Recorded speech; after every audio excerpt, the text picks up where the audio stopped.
Bismillahirrahmanirrahim. Assalamualaikum warahmatullahi wabarakatuh. Waalaikumsalam warahmatullahi wabarakatuh. Nahmaduhu wa nusalli wa nusallimu ala rasulihil karim. Amma ba'd. Qala Allah ta'ala fi kitabihil karim. Wa a'udzu billahi minasyaitonir rajim. Bismillahirrahmanirrahim. Wal 'asri innal insana lafi khusr. Illal ladzina amanu wa 'amilus solihati wa tawassaw bil haqqi wa tawassaw bis sabr. Qala Nabi sallallahu alaihi wasallam, "Jadidu imanakum ila Rasulullah kaifa jadidu imanana." Qala Rasulullah sallallahu alaihi wasallam, "Aksiru min qawli la ilaha illallah." Wa sadaqa Rasul karim wa qala Rasulullah sallallahu alaihi wasallam. Bapak Ibu yang Allah Subhanahu wa taala, Bapak Ketua DKM, Imam, tokoh adat, sesepuh, Wali Nagari, anggota Polres Datar, jadi syukur kepada Allah Subhanahu wa taala karena hari ini kita masih diberikan satu nikmat yang besar, nikmat yang akan menyelamatkan kita hidup di tiada akhir, itu nikmat iman. Salawat serta salam seperti biasa kita aturkan kepada Rasulullah kita Muhammad sallallahu alaihi wasallam. Bapak Ibu ya, nanti Bapak Ibu ada satu masa di mana kita berkumpul di padang mahsyar. Di sana diceritakan bahwa ketika orang tidak beriman, dia akan merasa lebih baik kita ini dijadikan binatang. Karena ketika itu ada satu kambing yang ketika di dunia dia berkelahi sama kambing yang lain dan dia menanduk, karena dia punya tanduk, ditanduk sama kambing yang tidak punya tanduk. Maka nanti di akhirat kambing yang tidak tanduk tadi diberikan tanduk oleh Allah Subhanahu wa taala, kemudian disuruh membalas kambing yang dulu di dunia menanduk itu. Ketika sudah ikhlas, sudah disuruh Allah sudah menanduk kambing tadi, ketika sudah ikhlas, maka mereka dijadikan dihancurkan oleh Allah Subhanahu wa taala. Maka ketika melihat perkara itu dan melihat bagaimana kengerian dari akhirat, daripada masyarakat yang ulama kita menyampaikan, di pada masyarakat itu bisa sampai 50.000 sampai 150.000 tahun. Bapak sama Ibu, saya nunggu bis satu hari satu malam kira-kira kayak apa? Nunggu bis pergi atau nunggu di bandara delay satu hari satu malam, itu protesnya sudah sampai ketua dewan DPR RI. Satu hari, padahal di akhirat nanti minimal 50.000 tahun menunggu.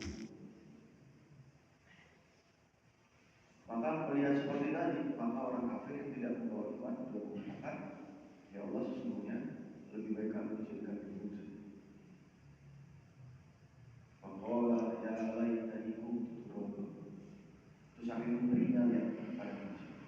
Orang yang tidak punya iman mengatakan lebih baik kami dijadikan burung saja. Maka alhamdulillah hari ini kita bersyukur pada Allah Subhanahu wa taala. Kita masih diberikan iman dan kita meyakini betul perkara-perkara boleh. Alladzina yu'minuna bil ghaib. Nanti coba aja, kalau tadi dikatakan menunggu bis saja satu hari sesudah bosan. Bagaimana orang mau menunggu dibangkitkan? Tidak usah orang, tidak usah zaman Nabi Adam, Nabi Muhammad saja. Nabi Muhammad saja yang sampai akan tiap hari menunggu azab kubur yang selama 1.500 tahun. Ini kalau angkanya meninggalnya tidak. Maka perlu dengan iman, sehingga iman itu menyelamatkan kita dalam hidup maupun di akhirat. Mudah-mudahan Allah Subhanahu wa taala memberikan kita iman yang betul kepada Allah Subhanahu wa taala. Sebab yang Allah Subhanahu wa taala biasanya perlu ini bukan yang sekedar ceramah, tetapi kita berpikir bersama. Kita mengulang kenapa penting dari risau? Karena sesuatu yang kita risaukan itu pasti nanti akan kita begini ceritanya. Bagaimana hari keadaan masyarakat? Bagaimana hari keadaan masyarakat? Saya alhamdulillah ini sekitar hari ke-14 atau ke-13 masuk sekolah di Tanah Datar. hari ke-13 atau hari ke-14. Begitu saya pelajari keadaan tenaga ini, sepertinya kita perlu menyelamatkan masyarakat kita, terutama anak-anak. Apalagi di sini ada keajaiban dunia nomor 20. Keajaiban dunia nomor 20. Keajaibannya di sini ada satu tanah, falsafahnya ada di bahasa isyarat, secara bisa dikatakan. Makkah saja tidak punya falsafah, Madinah tidak punya falsafah, tapi di sini ada falsafah. Apalagi ada Islam Pavilion. Itu keajaiban dunia nomor 21. Nomor 20 yang tadi ada isyarat, secara bisa dikatakan 21-nya pakai ini. Cuma ada satu-satunya di dunia. Cuma Bapak Ibu yang berkata hari ini, falsafah itu sepertinya kejahatan yang kami catat. Bahkan seminggu pertama bertugas di Polres Tanah Datar, kemarin kita nangkap 2 orang bandar narkoba. Dia bawa 12 kilo. 12 kilo. Kalau 12 kilo daging otak, daging sapi ini tidak tahu. Ini 12 kilo barang bukti. Saya tanya sama Pak Kasat narkoba saya. Kasat, kalau 12 kilo buat rame-rame, kayak nano-nano Pak. Asiknya rame-rame. Itu bisa dimakan berapa orang? Kata Pak Kasat saya, bisa dimakan 1 orang saat batu sangkai. 1 orang saat batu sangkai. Dan subhanallah, lebih ajaibnya lagi, 1 orang di antara mereka itu, dia telah memberikan kepada anak-anak kita, anak kecil. Anak-anak kecil. Belum lagi kejahatan yang lain. Penjualan sepeda motor sudah terhitung sekitar selama 2 minggu ini ada sekitar 6 atau 5 sepeda motor. Yang gantung diri sudah 3 masalah. Belum lagi yang tawuran, belum lagi yang balap liar, belum lagi macam-macam, maaf, LGBT. Ada. Jadi sekarang fenomena seperti itu. Nggak bertanya, ini tanggung jawab siapa? Kira-kira tanggung jawab siapa? Kalau polisi mah senang-senang aja, Pak. Saya beliau di bawahnya kasar-kasar, saya bilang sikat, tangkap, tentara juga, ambil, amankan, bisa, tangkap. Tapi dalam hati tidak ada rasa puas, oke bahagia, Pak, senang, menegakkan, tetapi dalam hati sedih. Karena belum ada sejarahnya dan sangat sulit mungkin menemukan orang yang masuk penjara dia tobat. 2 orang yang tertangkap kemarin yang aku lagi, dia sudah melakukan perbuatan yang sama tahun 2017. Artinya masuk penjara kucing, keluar jadi macan. Masuk penjara kucing, keluar jadi macan. Tadinya ngambil ikan, nyolong ikan, begitu keluar jadi nyolong sapi. Tapi selama bulunya masih kotor, selama bulunya dia masih keruh, maka hidupnya sangat kotor. Nah ini PR kita bersama berbeda. Siapa yang seharusnya menyelesaikan masalah aktivitas dan harusnya menyelesaikan masalah setiap orang yang mengucapkan la ilaha illallah, asyhadu an la ilaha illallah. Itu saja. Yang seharusnya dalam itu orang beriman yang menyelesaikan masalah. Syukur-syukur polisi yang beriman, syukur-syukur tentaranya yang beriman, syukur-syukur wali negara yang beriman, syukur-syukur imam yang beriman, syukur-syukur ketua DPR yang beriman, syukur-syukur pejabat yang beriman, bupati yang beriman, semuanya karena prasyarat untuk keamanan sebuah negeri adalah iman dan takwa. Allah Ta'ala berikan rumus, walau ahlul qura amanu wa taqaw lafatahna alaihi barakatin minas sama. Kalau seandainya penduduk satu RT, penduduk satu kampung, penduduk satu nagari, penduduk satu kabupaten, dia beriman dan bertakwa, maka Allah Ta'ala memberikan keberkahan dari atas langit dan keberkahan dari bawah. Sekarang dibalik, kenapa yang bawah jadi ribut? Jadi perkelahian antara umat, jadi perkelahian antara pelajar, jadi bandar narkoba, jadi maaf sampai yang dari atas jadi banjir, yang dari bawah jadi gempa bumi, jadi galodo. Apa masalahnya? Karena dalam satu kampung, dalam satu kabupaten tidak ada orang beriman dan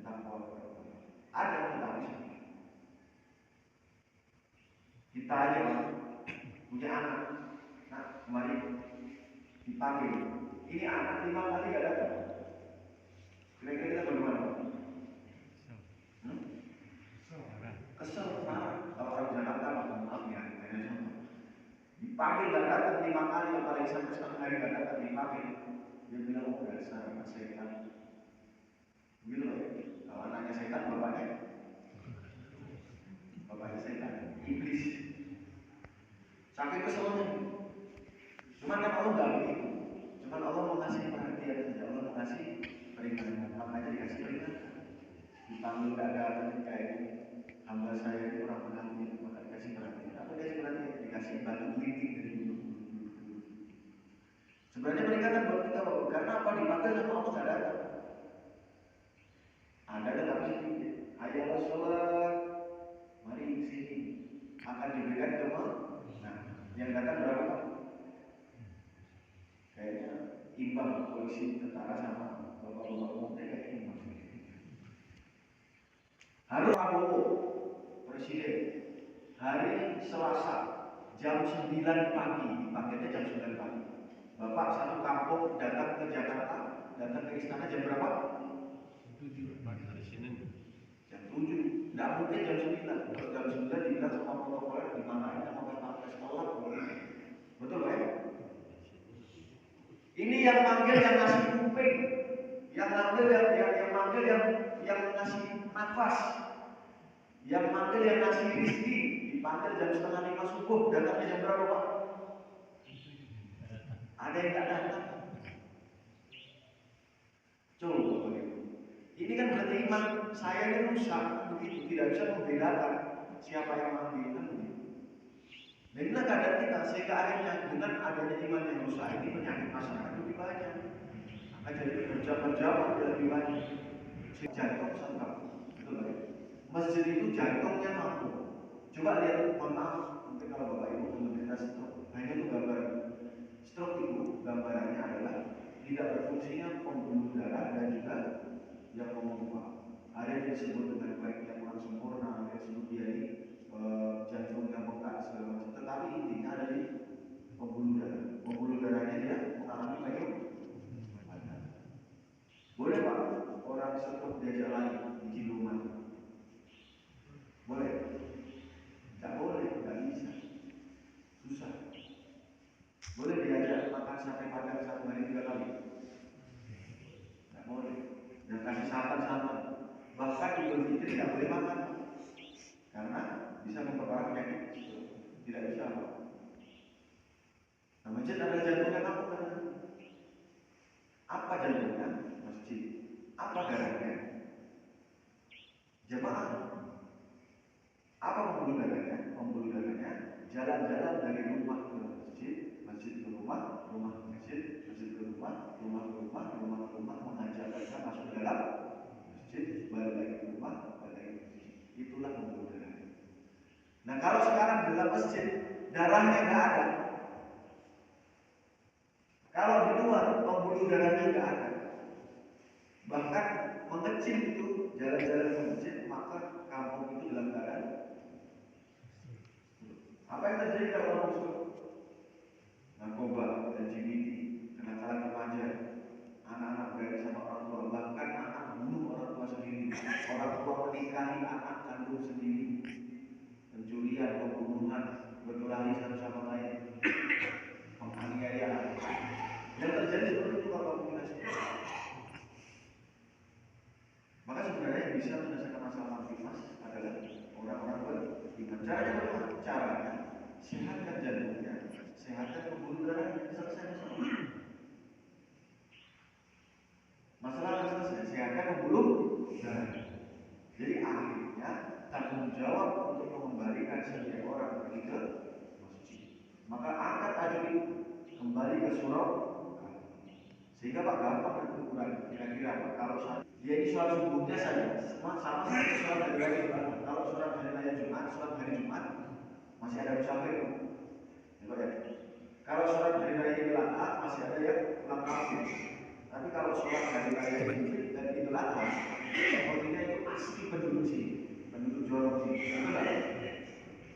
Karena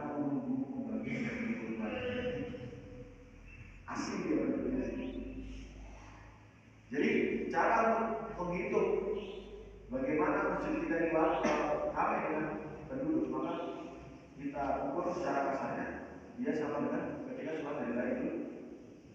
Maka nanti kursi yang baik tidak bisa memperbaiki kursi yang rusak. Siapa yang memperbaiki kursi rusak? Tukang kursi. Hari ini siapa yang bisa memperbaiki manusia? Siapa Pak? Allah Subhanahu Wa Taala. Karena yang punya manusia yang membuat mana? Di mana rumahnya Allah? Selesai masalah. Jangan dibawa kemana-mana. Ada dokternya, treatmentnya di sini. Sedangkan kita pun hanya bisa untuk mengusahakan mereka masuk dalam masjid. Karena hari ini kalau ya, sepertinya kita ini melihat masjid, tetapi kita tidak melihat masjid. Sepertinya orang ini tahu ada masjid, tapi tidak melihat masjid. Masjid sebesar ini kalau semua orang lihat, Pak, itu sepertinya 100% laki-laki balik masuk dalam masjid, betul tak? Lihat masjid, tapi sepertinya tidak bisa melihat. Sesungguhnya yang buta bukan matanya, tapi kita menolong dia. Caranya kan begitu. Cara untuk orang-orang buta dan tuli yang duduk di tengah kereta api itu caranya bagaimana? Dikiri WhatsApp atau di tepok-tepok. Awas Pak, diteriak-teriak di pinggir Pak.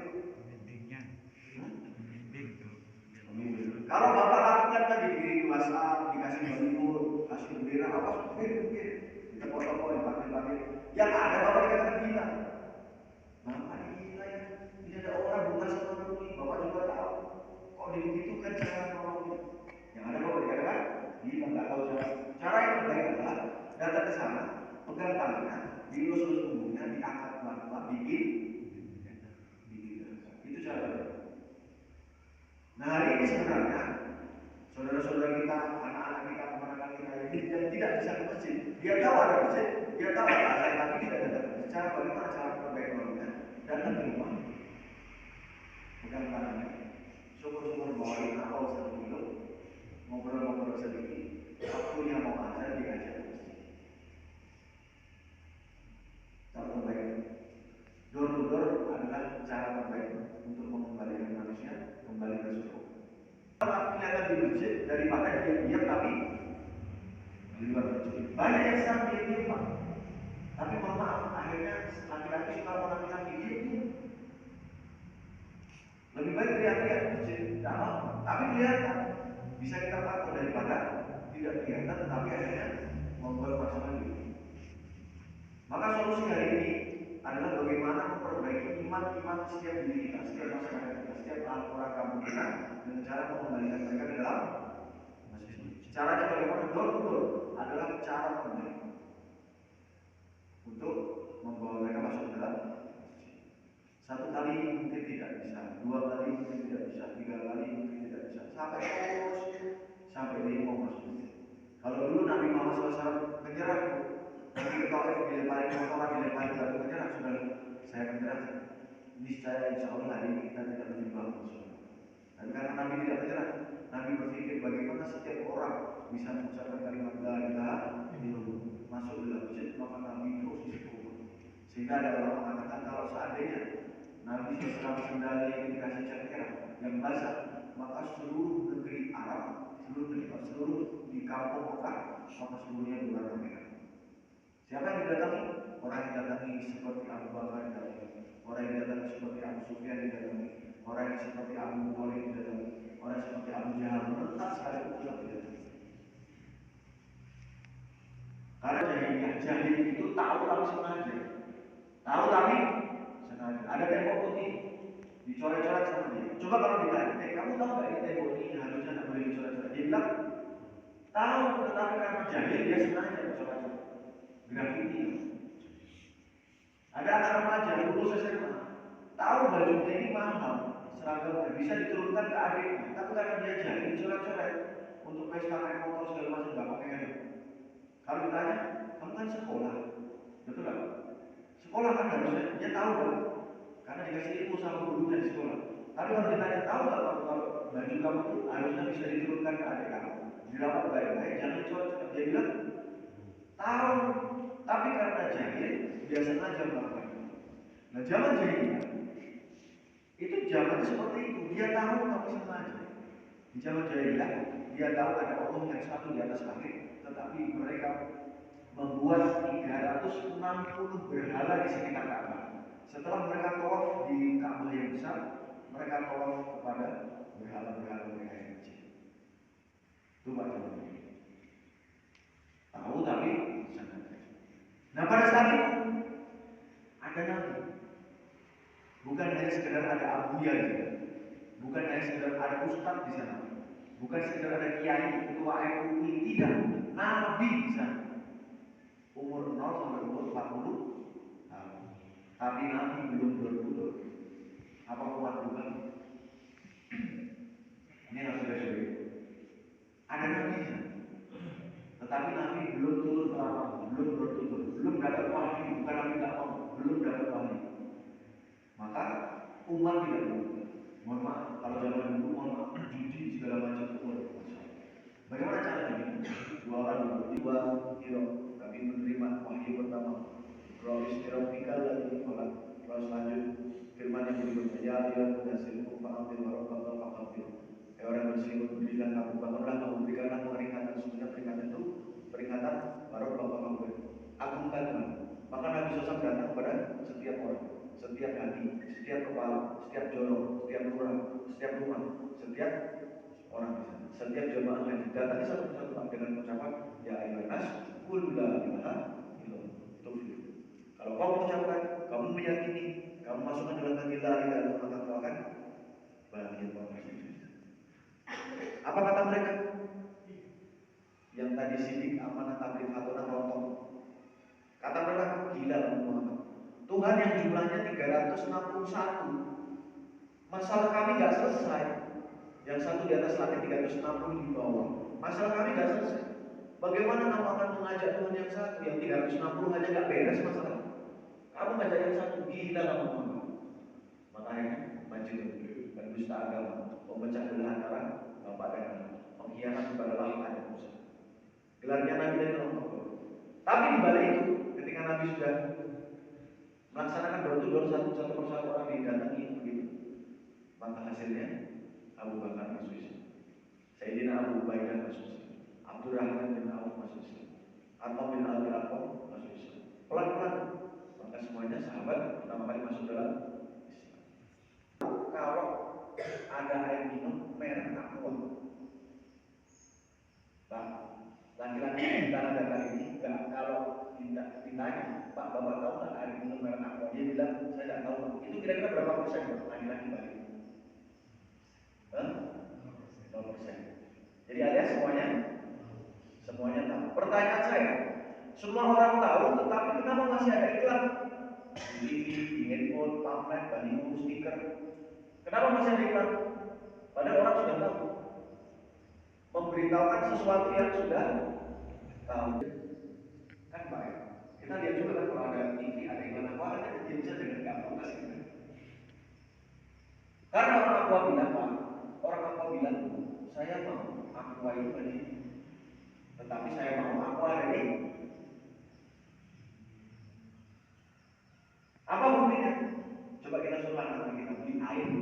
Nah, di air di warung, dia bilang, Bang, beli Aqua. Padahal yang dibeli yang diambil api apa?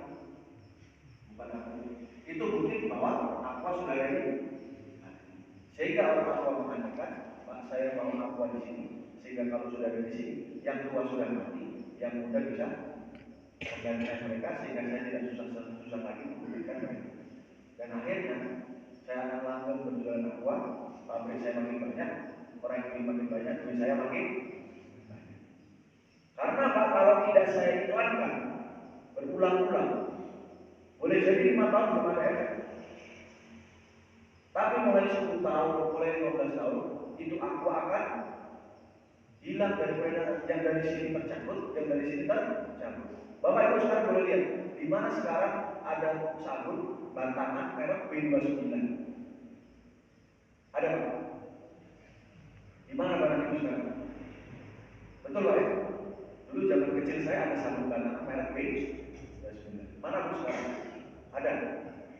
Ada Pak? Ada kan? Di mana Bapak? Itu yang terjadi kalau tidak diiklankan.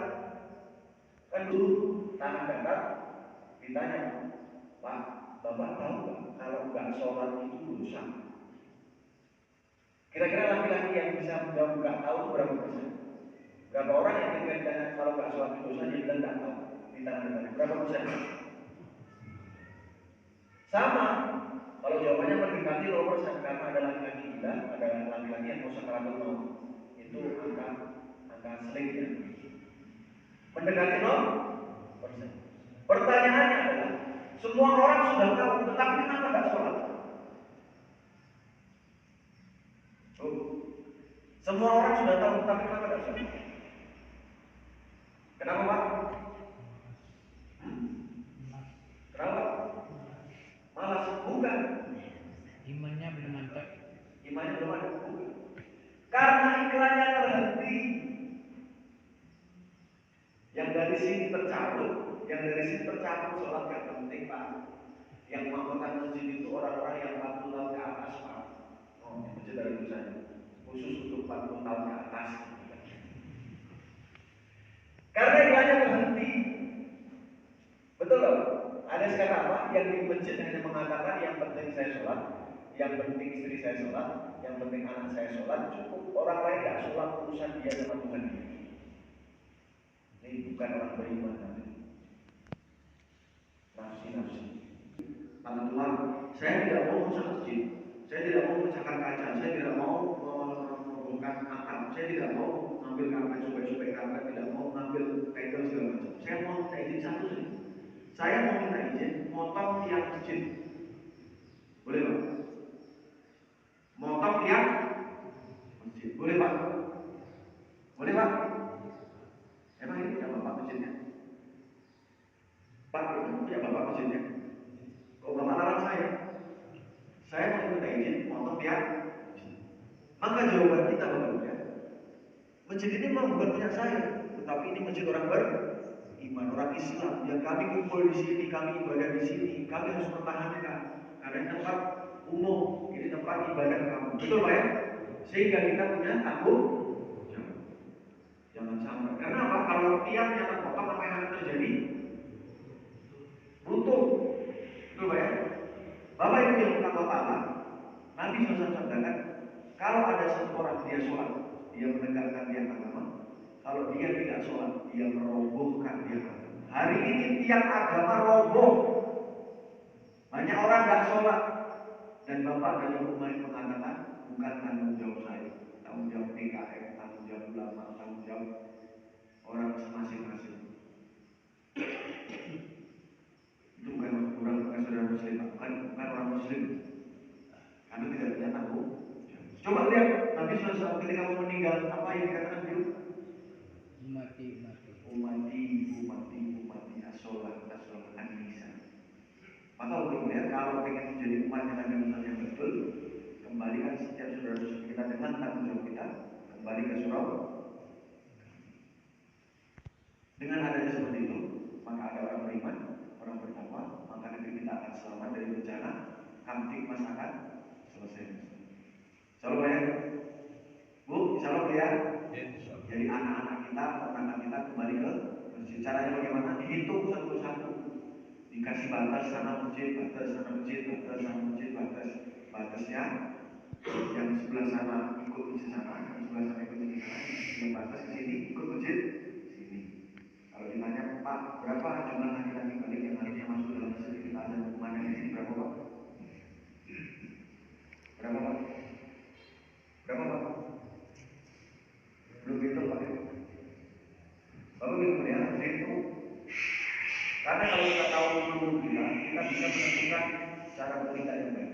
Dalam masjid, apa yang akan terjadi? Keberkahan, anak-anak yang jadi soleh, pintar, habis Quran, istri taat kepada suami juga soleh melindungi anak-anaknya. Karena fenomena begitu. Salam, Pak, ya. Mungkin itu saja yang perlu kita sampaikan. Mudah-mudahan ada manfaatnya. Kami titipkan, Pak, yang hanya bisa memasukkan bapak-bapak yang masjid ini hanya bapak-bapak yang di sini.